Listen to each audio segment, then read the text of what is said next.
I wish good thing to you who watch this. I am Hilek. I am the Carcassonne Hong Kong team captain for the Carcassonne Online Championship of 2024. And today I am going to share one of my matches against our Hong Kong Carcassonne Master LSC. So LSC is the founder of our group, our community, Carcassonne Hong Kong. And I have been playing with LSC on board game arena and also play with him personally in offline matches and face to face for many times. So as you can see, this the past game history with a bunch of the matches against LSC and between LSC and myself, and most of them I were defeated. And today I will pick one of the closest game ever in these past few months, which is this uh, matches between me and LSC in a tournament WTCOC 2v individual competition only players, which is a turn-based tournament. So unlike all of the other video I have been shared, today I'm trying to share a turn-based game. So the rules of turn-based game are different than the real-time game. Each player can think for much more time, and each time allowed to the each player will be 2 days in that instead of the normal a few minutes time slot. So anytime each player can think or stop playing and then maybe take some rest and then sleep and then the next day continue playing, and which is a turn-based mode that someone enjoy a lot, but for myself, I basically don't like playing turn-based because I'm a rush T person and I am very eager to finish whatever game I'm now in, and also in the turn-based game it's very difficult for me to do tile counting or tile checking, as I need to count the tile every single once and every single move. But anyway, it doesn't matter. No matter it's a real-time or turn-based, there must be something to learn. As you can see, part aside that we are using the same profile picture for Carcassonne Hong Kong, our scores are also quite similar. So LSC got 101 point, just 1 point above me. So no matter a tiny improvement I can introduce in this game, then the game overall result will be totally different. So let's get started. As usual, I will choose my viewpoint in our review and to see whether what kind of tiny mistake I have made in the game that I may have turned around the game result. So I'm using the blue meeple, LSC is using the red meeple. LSC pick is the starting player, but he didn't luckily draw any city tile in his first move. I draw the perfect tile, which is a tube extender with a shield, which is the best tile ever on the first and second move to guarantee, almost guarantee this 8-point city into my scoreboard with meeple back. And yes, I immediately get the cap to get that meeple back, and I decided to use the second cap as an other city because I want to leverage all the city tile on my hands. Similar to LSC, he's putting one city tile into his city and then me putting in the other city tile, which is both of us trying to in early game use most of our meeple and make sure all the feature on the board are being meepled and not being wasted. This is a move that I learned from other players that if I want to attack a wall indirectly, then I can put a meeple here in order. This is not. Let me explain more further why I meeple this 1-point move.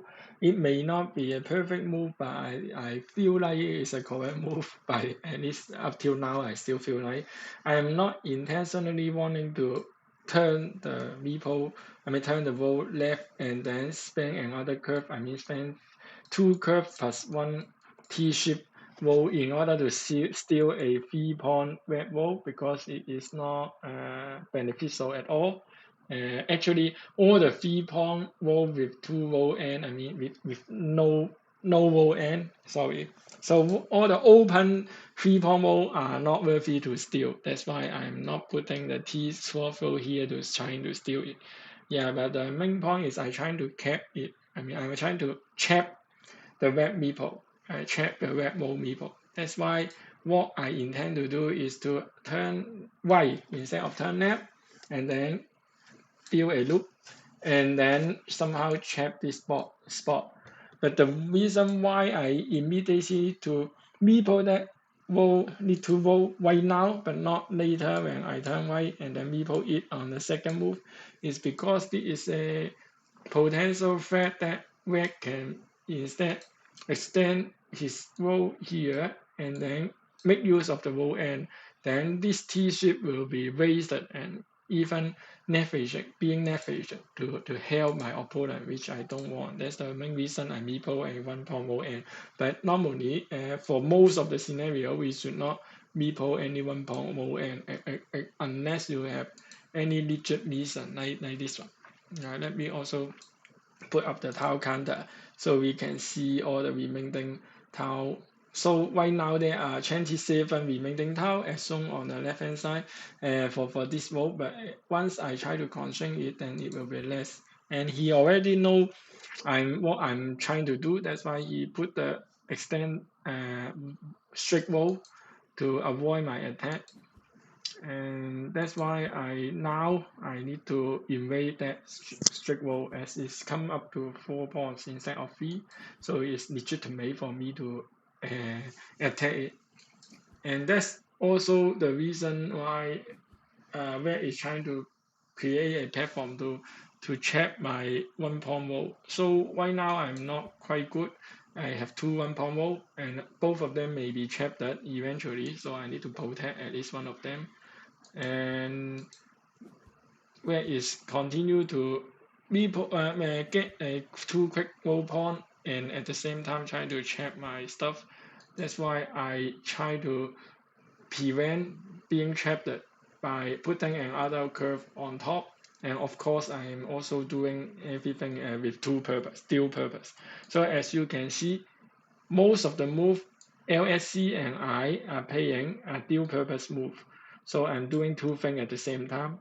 Similarly, LSC is trying to provide a attacking platform and also doing a trapping platform at the same time. So both players are trying to do efficient play by putting every tile in a position that there is a dual purpose move, and that's how a master player can gain advantage by maximizing efficiency by dual purpose move.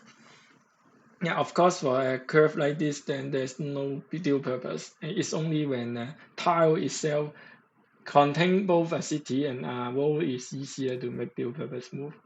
And then those are some common sense move so far by using the splitter and also me pulling the monastery spot, etc.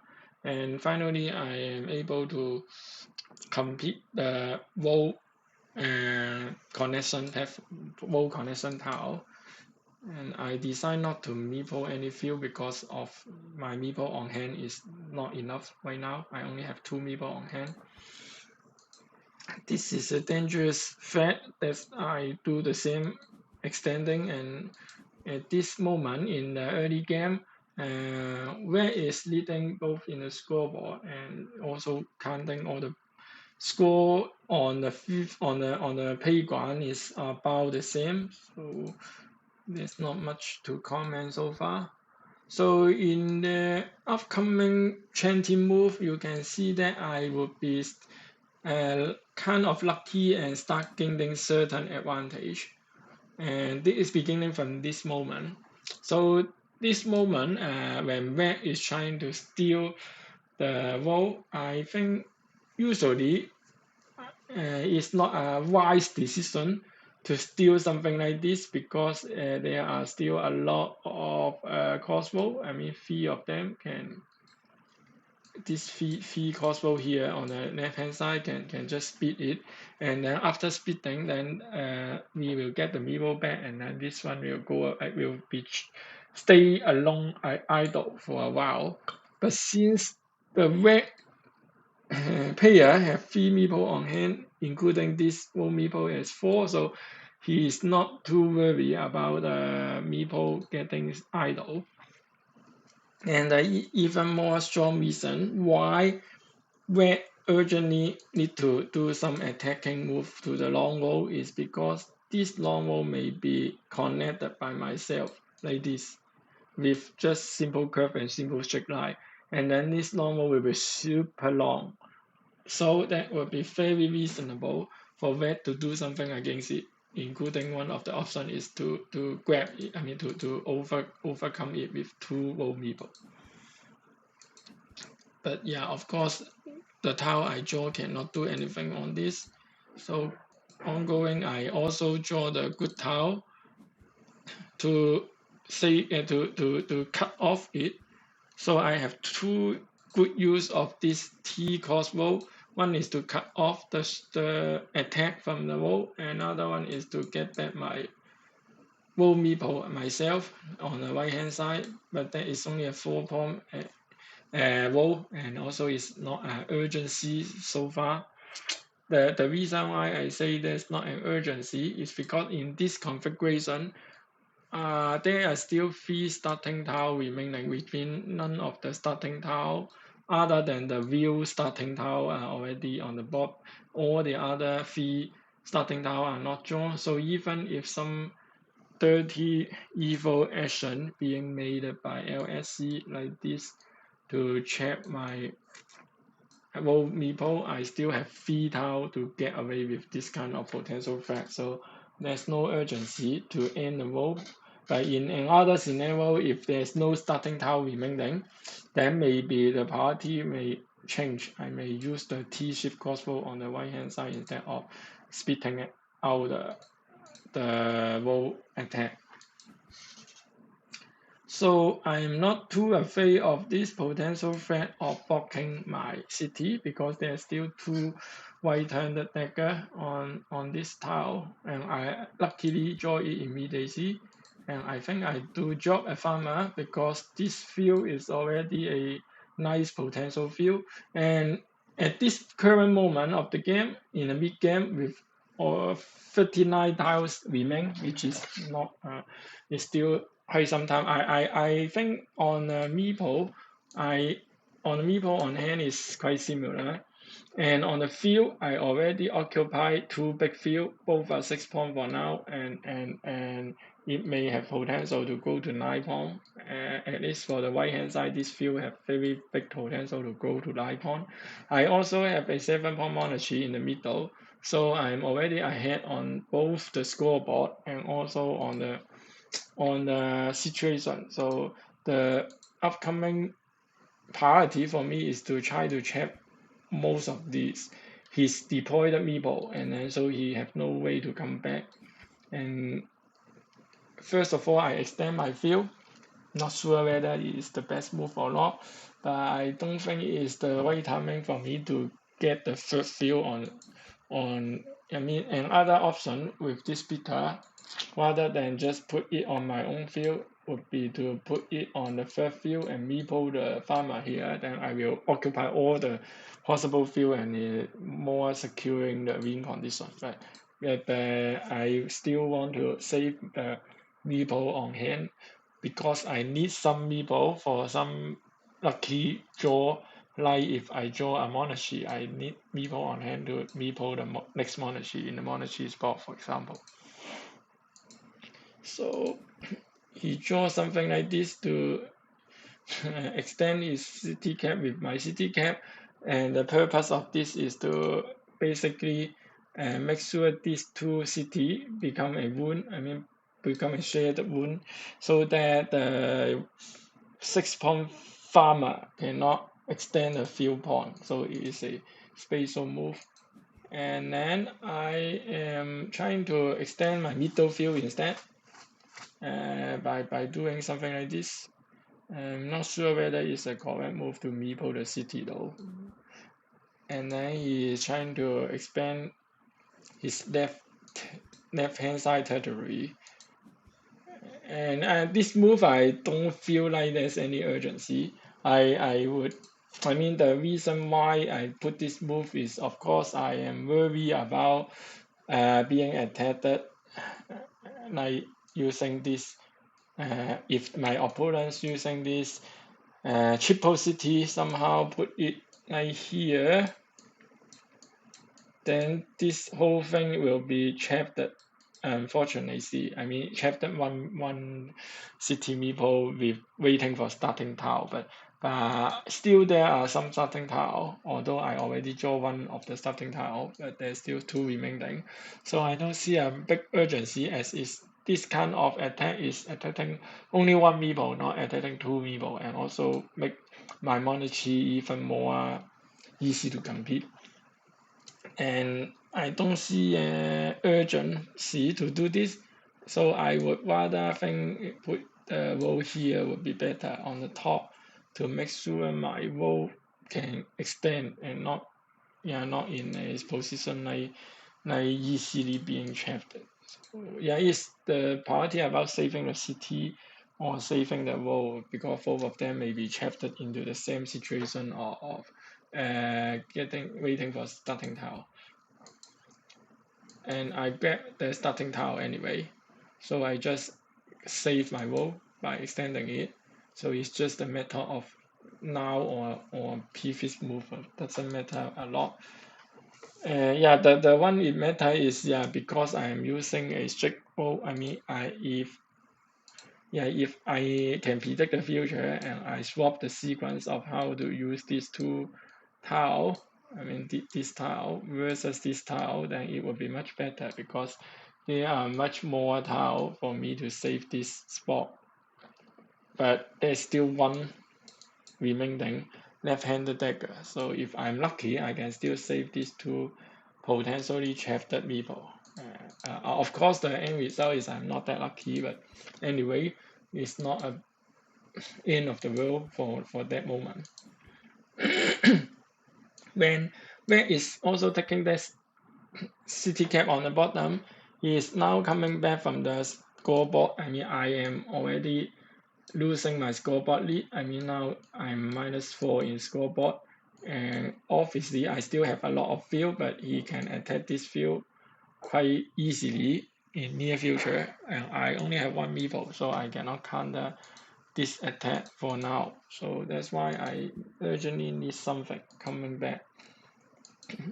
But the final remaining left-hand dagger was also drawn by red. He also grabbed some quick pawns and put quick pawns.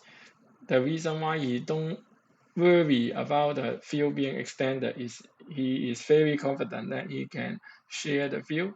So that's why I may consider using this, I mean, this triple city with a row somewhere here, trying to make the situation more difficult for him to do the field sharing.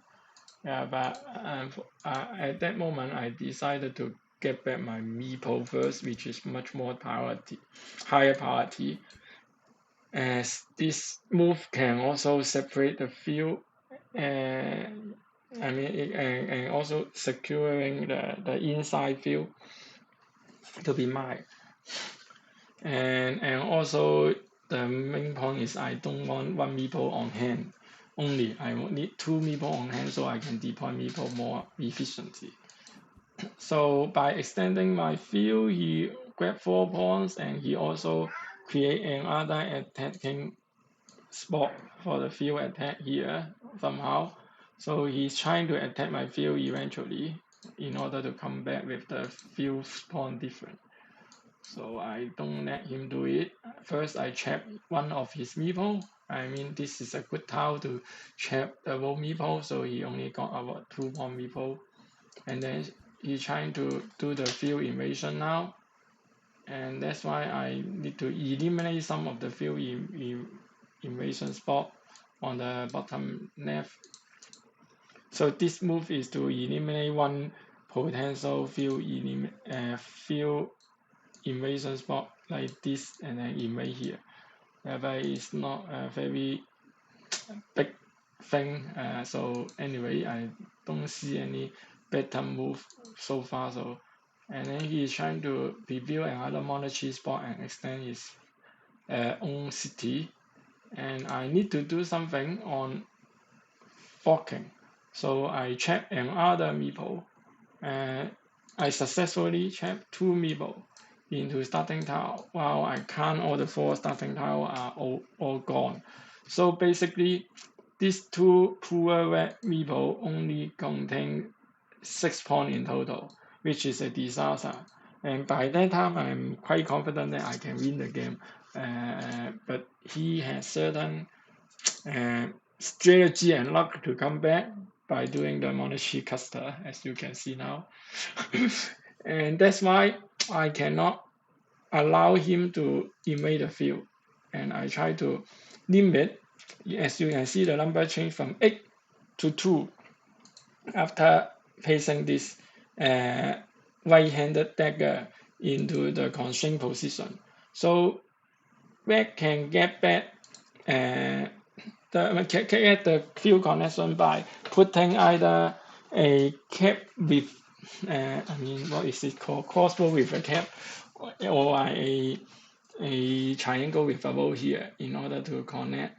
And that is a 75% chance, but I can complete the full board later if I want to. And now the monarchy cluster is coming, so that's horrible. And this is the biggest and almost the only mistake I have ever made in all the moves of this game, which is not putting a tile here to constrain his city, but it is why I meeple this cap. The main reason why I meeple this game is, of course, because in the real game I don't have Carcassonne tile counter, and also I'm playing this game in mobile phone, as I can see here with mobile phone icon. And so and also even it's a turn-based game with unlimited time, but I am not that serious enough to do all the counting everyone because it's so time consuming and energy consuming. So in short, I didn't count. There is only one city cap left, which means it's not totally not worthy to meeple it. As that only left city cap, the red opponent will never use it here to capture 4 bomb, but he will put it here to capture 4 bomb and also connect the field. So this is a huge mistake because after I meeple a 1 pawn city cap like this, you can see later on I don't have enough meeple to do more efficient move. So I spend my last meeple onto the wall like this to capture the 4 pawn wall, which is not very good actually, because I may get both my 2 pawn wall and 1 pawn city trapped forever if I keep drawing useless tile. Yeah, but that's also why Red is trying to create a tapping platform to cut off my 2 pawn wall. But the point is I'm luckily drawing the 4 pawn wall, but I don't have meeple on hand before I get back the 1 meeple, so I cannot efficiently do the farm here to farm this 6 pawn field. Yeah, this 6 pawn field of course can bring the difference to the game result because everyone know that the game result is I lose by only 1 pawn. And at the same time, although this wall loop can somehow raise the 6 pawn field, so red cannot get the 6 pawn field. But actually, the meeple wise is not the. I mean, we are all in a situation